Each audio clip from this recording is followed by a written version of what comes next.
Hi, I'm Stephen Tallamy, and in this video I want to share one of my latest synth acquisitions, the Korg MS20 Mini.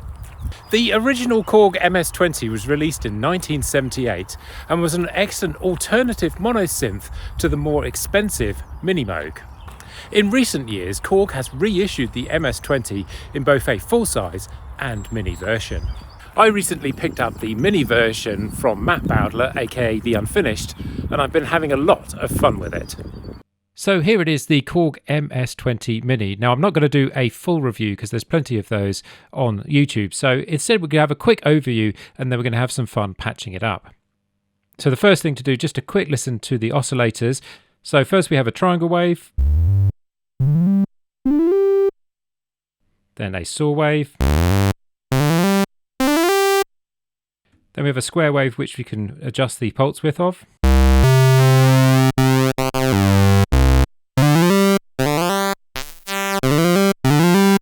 And then some noise. Now, if we have a listen in combination now with the second oscillator, so let's put them both on a triangle wave, bring that up.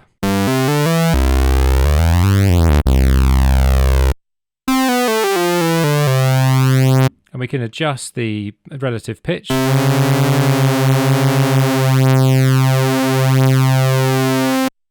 And also we can change the octave. So I'm going to turn the first oscillator down an octave.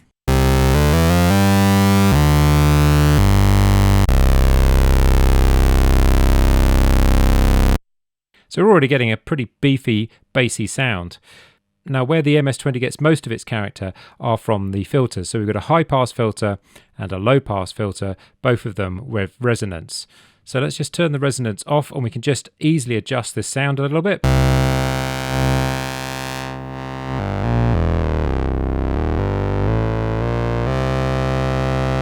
But of course, the most fun comes when we start adding some resonance to those.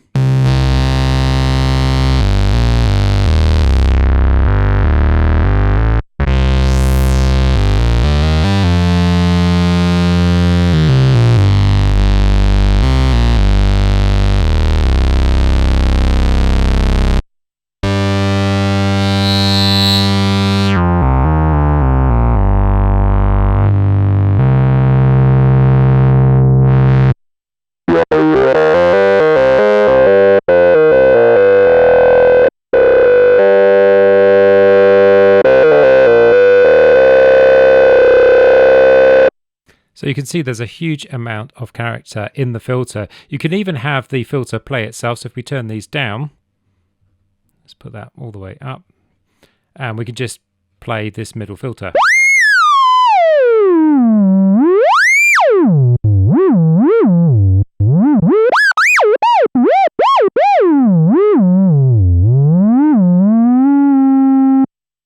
So then we have the modulation generator. This is just an LFO and we can adjust the shape of it, the speed of it, and that can be used to do various modulations, including frequency modulation, and also change the cutoff. So that's quite interesting. So then the main envelope is envelope generator 2. So that's where you've got your standard ADSR with a hold as well.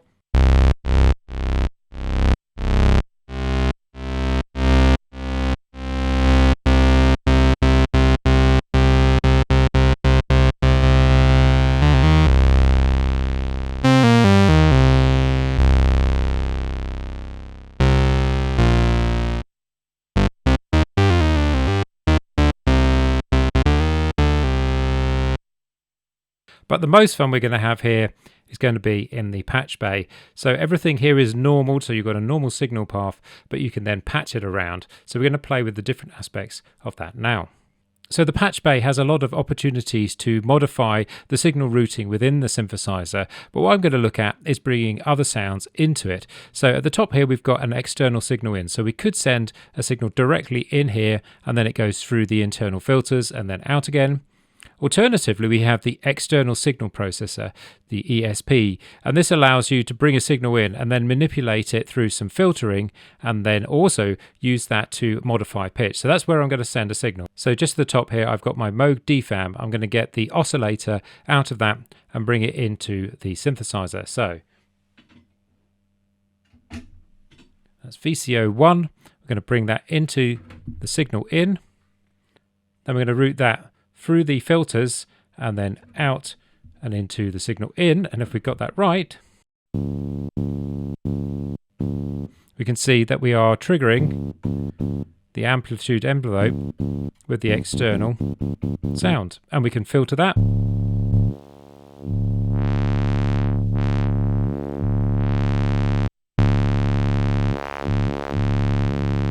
And adjust its volume. But what we want to do is we want to be able to change the pitch of the DFAM to reflect what's being played on the keyboard.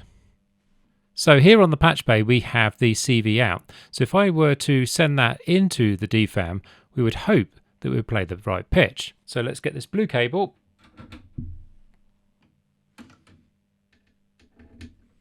and patch it directly into the CV input of the VCO.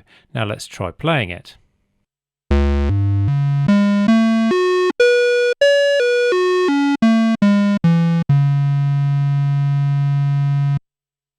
So you can see there's something a little bit weird going on here, and that's because the standard for frequency is different on the MS20 to what is on the Moog. So MS20 comes before the volts per octave standard that most Eurorack uses today, and this uses a frequency for volts, so we're going to have to do some conversion.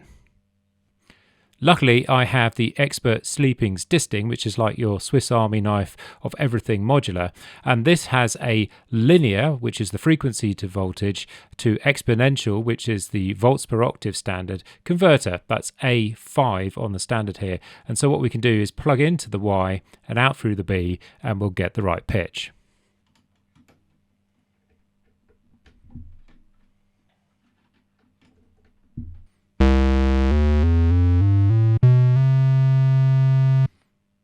So now with that bit of patching, we now have 3 oscillators. We have the one from the DFAM, and then we can bring back the 2 oscillators on the synth itself.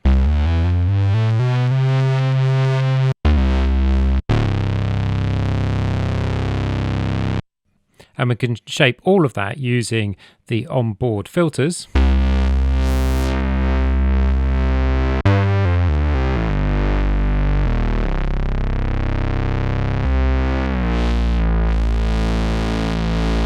But we can also shape the incoming signal from the Moog, so we can take a little bit of the top end off the signal from the VCO of the Moog. Or remove some of the bottom end.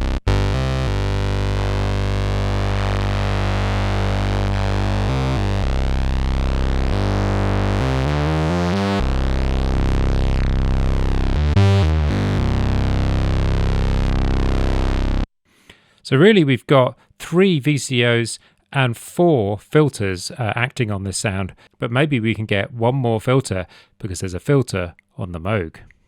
Before we do that, I just want to talk about one of the things that is slightly different also on the MS20 and some of these older synths, is that the trigger is slightly different to what you would have in a Eurorack standard. So let's connect that up to a scope and I'll show you what I mean. So if you look at the scope, you can see there's already a voltage coming through, and when I hit the keyboard, it goes down to 0, and when I release it, it goes back up.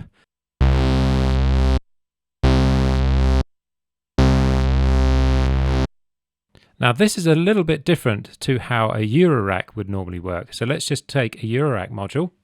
So this is my Behringer Crave, and if we trigger on this one, you'll see that the voltage is created when we push the button as opposed to drop. So we're going to have to do some conversion of that as well. So these are 2 different standards of trigger. The S trigger, which is the shorting trigger, that's what the MS20 has, where it pulls down the voltage, and then the V trigger, which uses a rising voltage to signal the trigger.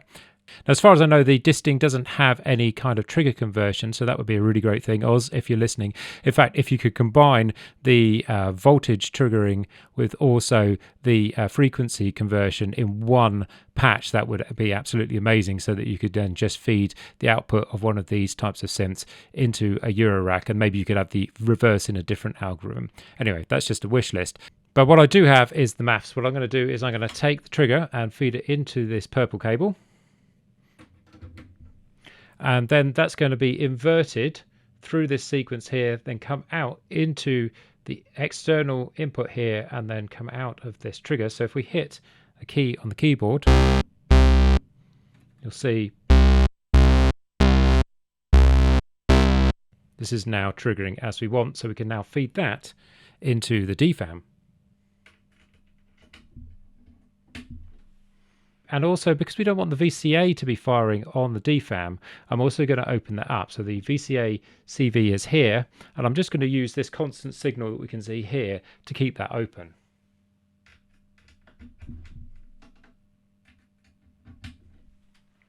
So now if we take the output of the MS20 and put that into the external input of the DFAM,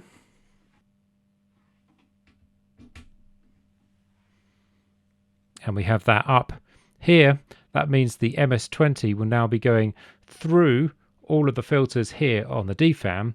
Last off, we're going to need to send the external signal out. To do that, I'm actually going to send it through the FX aid. This will create a stereo signal for me, and later on we might have some fun on that as well.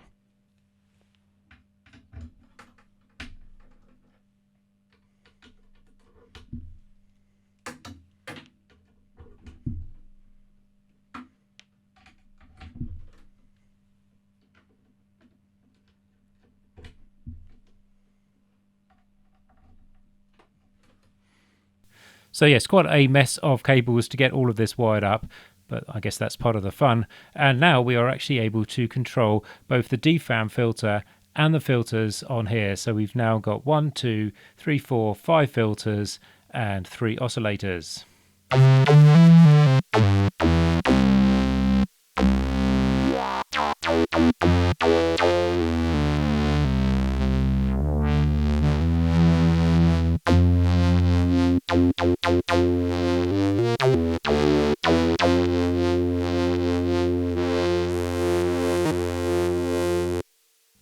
So you can see I've got the envelope here on the DFAM, so that's giving us that sort of plucky sounds on the filter. We can turn that down.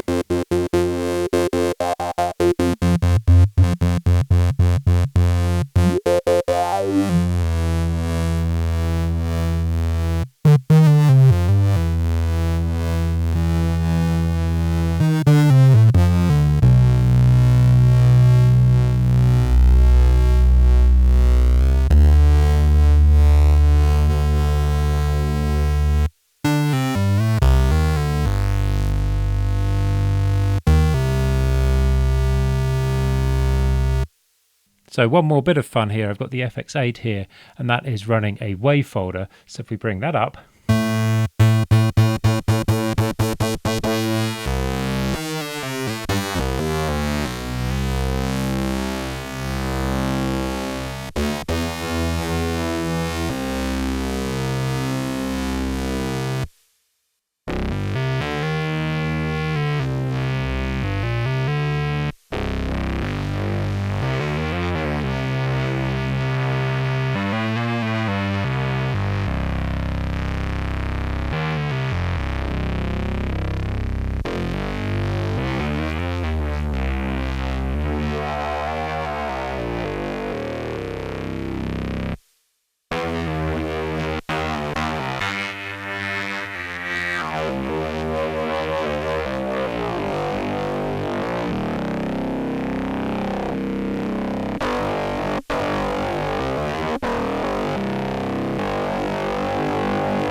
now, one of the great things about the MS20 Mini is that I can also play it via MIDI, so I can wire it up to Logic.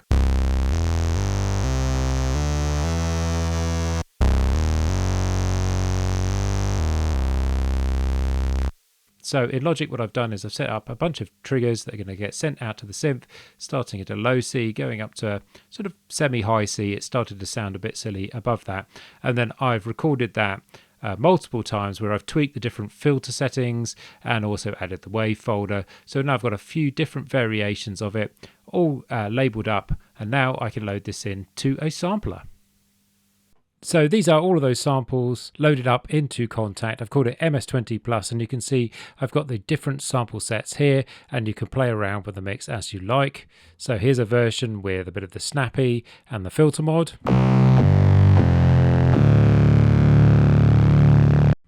But we can crank in a whole bunch more of them.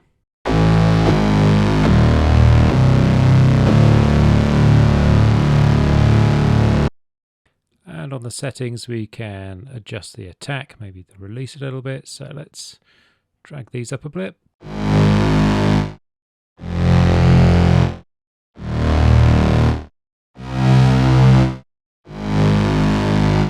I've also got a filter on board here, so you can add a little bit of your own filtering.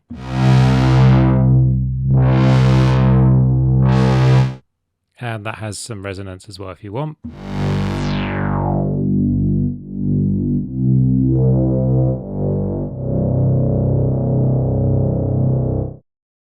Now, note that I haven't done any looping on the samples, so they will cut off when the sample ends. I just didn't have the time to do any looping. If anyone fancies doing that, that would be most appreciated. I've also put together a version for Decent Sampler, so very similar playability.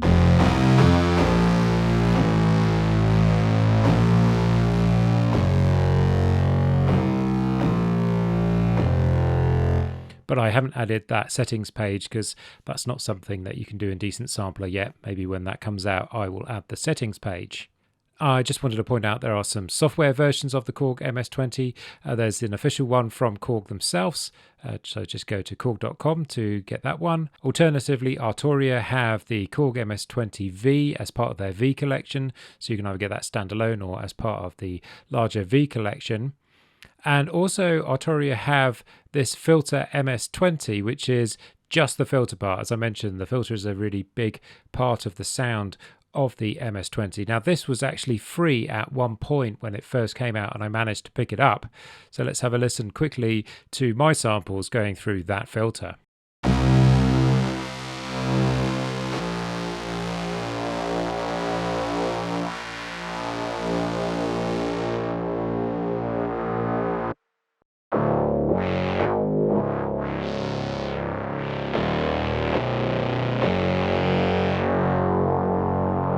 And one of the fun things about this filter is they also have an onboard modulation here. So you can assign a modulation. So we can add a bit of modulation here to the high pass. And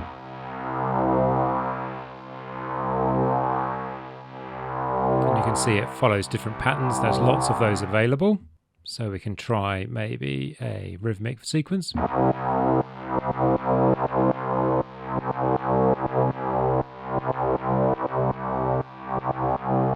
And they have a whole bunch of presets that you can play with. So here is a fast moving pad.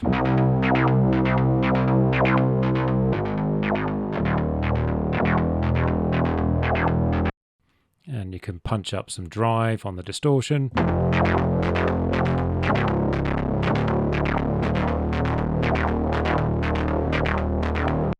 So again, lots of fun to be had with this plugin. As you can see, I'm a big fan of the MS20 Mini. It was immediately rewarding the moment I got it out of the box. It's a great first analog synth as it has an amazing tone and that patch bay for when you're ready to get experimenting. Yes, it's slightly cumbersome connecting it up to other modular equipment, but there are other ways around it, including slaving the Korg MS20 off other modular using MIDI. What are your thoughts on this mono synth, and what other gear would you connect it to? Let me know in the comments below. If you've enjoyed this video, then please do give it a thumbs up, share and subscribe, and I'll see you on the next one.